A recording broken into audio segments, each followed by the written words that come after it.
Et voilà, encore une lecture de finie. Allez, au suivant. Alors, qu'est-ce que je vais bien pouvoir lire?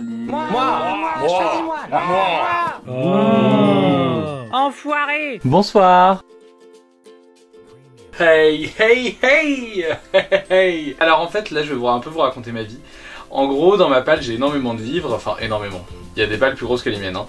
Et moi, j'ai des livres que je pense que je ne sortirai jamais de ma palle. En fait, tout simplement, c'est souvent des livres que j'ai achetés au collège ou alors qu'on m'a offert. Et quand je les vois, quand je relis le résumé, je me dis bon, ok. Après, je les garde parce que sait-on jamais. Il y a que les idiots qui changent pas d'avis. Peut-être que je finirai par les lire un jour. Je ne dis pas le contraire. Maintenant, voilà, les livres que je vais vous présenter, c'est des livres avec lesquels j'ai un peu du mal. Voilà, on ne va pas mentir. Le tout premier roman que je vais vous présenter, c'est Seul sur la mer immense de Michael Morpurgo, aux éditions Gallimard Jeunesse. C'est un livre que j'avais acheté au Salon du Livre quand j'étais au collège. Et en fait, il faut savoir qu'à cette époque, ouais, je parle comme un vieux. Quand j'étais au collège, le salon du livre pour moi c'était vraiment l'endroit rêvé pour acheter des livres et je dépensais mon argent à tout va, y compris dans des livres que je trouvais juste bien comme ça, en mode vas-y c'est bon je vais le lire, j'adore, j'achète plein de livres, c'est des livres que je trouverais jamais ailleurs, machin, parce que pour moi c'était ça le salon du livre, c'était des livres en exclusivité pour le salon du livre. Alors que non, pas du tout, mais bon bref, c'est pas grave. Et en fait, je faisais des achats hyper compulsifs et il y a beaucoup de livres que je n'ai pas lus à cause de ça et qui sont désormais dans ma palle. Pour revenir sur ce roman, eh bien en fait j'en avais entendu parler au club livre donc du collège et je l'ai vu au salon du livre et j'ai dit allez on l'achète, on en a parlé, c'est forcément bien. Et je l'ai jamais lu. C'est deux destins croisés, donc il y a Arthur dans le passé qui embarque vers l'Australie et ensuite des années plus tard il y a sa fille qui elle de l'Australie repart vers l'Angleterre pour trouver sa tante. Donc voilà, je pense que c'est leur récit croisé, leur destin croisé. Donc tout ça sur un bateau, machin, etc. Donc il doit y avoir des parallèles. Ça a pas l'air, franchement ça a pas l'air nul, hein, je dis pas le contraire. Mais je sais pas, enfin... Le fait de l'avoir depuis autant de temps dans ma palle, bah ça me donne... J'ai même plus envie de le lire en fait, il est juste là et je me dis ouais... Et j'ai des livres qui me font beaucoup plus envie, qui sont devant, donc finalement, bah lui, je le lirai un jour, une fois que j'aurai fini tous les autres livres de ma palle qui me tentent plus. Donc voilà, c'est un des prisonniers de ma palle parce qu'il risque de sortir que dans très longtemps. Voilà. Le deuxième livre que je vais vous présenter, c'est La quête des héros de Morgan Rice aux éditions Albin Michel. Donc ça, c'est un cadeau de mon frère et ma soeur, ne m'en voulez pas si vous regardez cette vidéo, je vous aime. J'avais hésité à l'acheter en plus ce livre-là pour rien vous cacher. Et je sais pas, bah voilà, pareil, je l'ai jamais lu, il est dans ma palle et il est là. L'histoire elle est un petit peu bizarre, enfin en gros c'est de la fantasy, il y a un garçon, donc Thorgrin,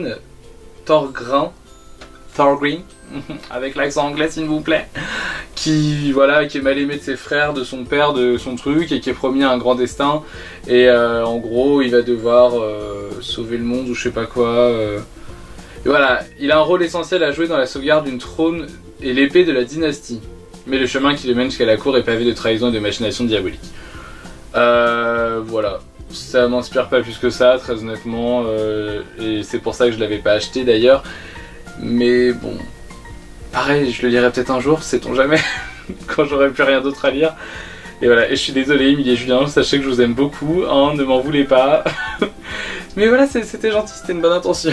Frère horrible, bonjour. Le troisième livre, pour ne pas changer, je l'ai acheté au salon du livre, donc c'est Double disparition, projet Orphans de Claire Gratias, édition Rajo. Alors lui par contre j'avais commencé à le lire et en fait il m'a saoulé, j'ai lu une vingtaine de pages je crois et je suis passé à autre chose, à un livre qui m'intéressait plus. Je crois que je l'avais acheté en même temps que les Héros d'Olympe ou quelque chose comme ça. Et du coup bah je l'ai complètement laissé de côté et je vous avoue que j'ai pas du tout envie de me relancer dedans. En gros c'est l'histoire d'un ado, je sais plus comment il s'appelle. Voilà, c'est l'histoire de marin, donc déjà le mec a un nom de poisson. Bref, ça se fait trop pas, je suis trop méchant. Mais bref, c'est l'histoire de marin, donc un adolescent qui a le prénom du papa de Nemo. Et en fait, il va recevoir un lien qui dit ouais tu te sens mal aimé, je sais pas quoi, clique sur le lien. Et voilà, il va disparaître. Pendant un moment, j'étais dans la période rébellion, oh mon dieu, je déteste mes parents, gna gna gna. J'avais acheté Zap tes parents, je crois. Et là, c'est un peu le même style, enfin voilà, c'est t'en as marre de tes parents, tu veux contrôler ta vie, bah clique sur le lien, il va se passer tout un tas de trucs. Bah voilà quoi. Pareil, franchement, je lirai peut-être un jour. Honnêtement, il me donne un petit peu envie maintenant que je le relis. Mais je sais pas, ça a l'air très jeunesse en fait. Et finalement, les trucs avec les parents qui disparaissent, moi c'est plus trop mon trip. D'ailleurs, j'avais détesté Zap tes parents en passant. Mais voilà, je raconte ma vie alors qu'on s'en fiche. Bref, lisez ce livre ou ne lisez pas, il est dans ma palle. Voilà. Le quatrième roman, c'est Malice de Chris Wooding aux éditions Casterman. Alors ce roman, c'est un petit peu particulier parce que je le voulais vraiment. Mais genre, quand j'ai su qu'il sortait, la couverture m'a attiré et tout. Et en fait, je l'ai acheté au Salon du Livre. Encore. Et bah, je l'ai jamais lu. Et je l'aime, et depuis je sais pas combien de temps. Parce que je crois que je l'ai acheté quasiment au Salon du Livre de sa sortie. Enfin, je sais pas si vous voyez ce que je veux dire. Mais et ouais, et impossible de me mettre dedans. En fait, c'est très particulier. C'est un espèce de roman. Il y a des pages illustrées, etc. Alors ça doit être franchement, ça a l'air d'être un monde hyper complexe. Et je sais pas. L'histoire, c'est une BD maléfique où on peut plonger dedans. Et il y en a deux. Enfin, il y a deux ados. Il y a un de leurs amis qui disparaît en tentant l'expérience. Donc du coup, le cauchemar prend vie, machin. Voilà. Pareil, maintenant ça fait hyper jeunesse en fait quand je lis le résumé et ça me donne plus du tout envie de le lire. Alors, le dernier roman que je vais vous présenter, c'est vraiment un cas particulier. Donc c'est Les Cryptides de Alexandre Moise, édition Plomb Jeunesse. Donc ce livre-là, je l'ai aussi acheté au Salon du Livre. Franchement, il faut que j'arrête d'y aller et surtout, il faut que j'arrête les achats impulsifs. Mais voilà, c'était le collège, j'étais jeune, j'étais influençable. Ah non, franchement, ce roman-là... En fait, ce qui s'est passé, c'est que, bah voilà, moi, jeune collégien, j'arrive au Salon du Livre tout content, ah là là. Et là, je vois un stand avec plein de livres, et donc je me penche, bah ouais, imaginez, ça c'est, voilà, on va faire une reconstitution, hein. Donc voilà, on a le stand, donc je prends le roman comme ceci, je lis le résumé, je me dis, ça a l'air pourri. Et là, il y avait un monsieur au stand et qui dit, ah, c'est moi qui ai écrit le livre, si vous voulez, je peux vous le dédicacer. Moment de malaise absolu. Donc moi qui avait, j'avais quel âge, je devais avoir 13-14 ans, qui n'ose pas dire non mais en fait je voulais pas l'acheter. Du coup je dis ah ouais d'accord super. Je lui donne le livre, j'achète le livre alors que je ne le voulais absolument pas et donc du coup bah c'est bien, il est dédicacé. Je suis ravi.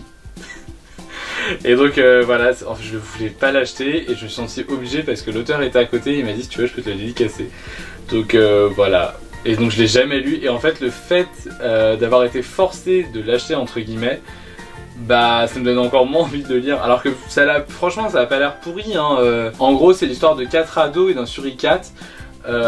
Oui pourquoi un suricate on ne sait pas mais bref. Et d'un suricate surdoué qui vont chez leur oncle.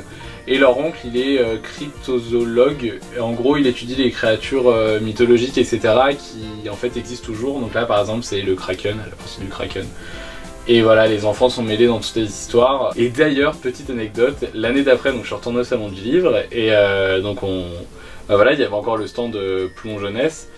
Et j'étais avec un ami et je passe à côté du stand et je vois ce livre-là. Et donc j'ai un pote, ah ouais, putain l'année dernière je l'ai acheté, franchement, parce que je l'avais commencé en plus, j'avais essayé quand même. Hein. Et j'ai lu peut-être 3 chapitres, un truc comme ça, j'ai dit ouais, j'ai pas du tout accroché au début et tout, enfin ça m'a saoulé. Et franchement il tente pas du tout. Et là il y avait le gars du stand qui vient et qui dit ah bon alors vous avez pas aimé. Je dis bah non en fait je l'ai pas vraiment lu parce que le début m'a un peu saoulé. Et là il nous dit ah d'accord, il dit ouais par contre évitez de le dire trop fort parce qu'il y a l'auteur qui est juste à côté. Moment de malaise numéro 2. Et bien cette vidéo est à présent terminée, je vous fais de gros bisous, j'espère qu'elle vous aura plu. N'hésitez pas à mettre en commentaire vous aussi des livres qui traînent dans votre palle depuis des années. Et je vous fais des gros bisous. Bisous.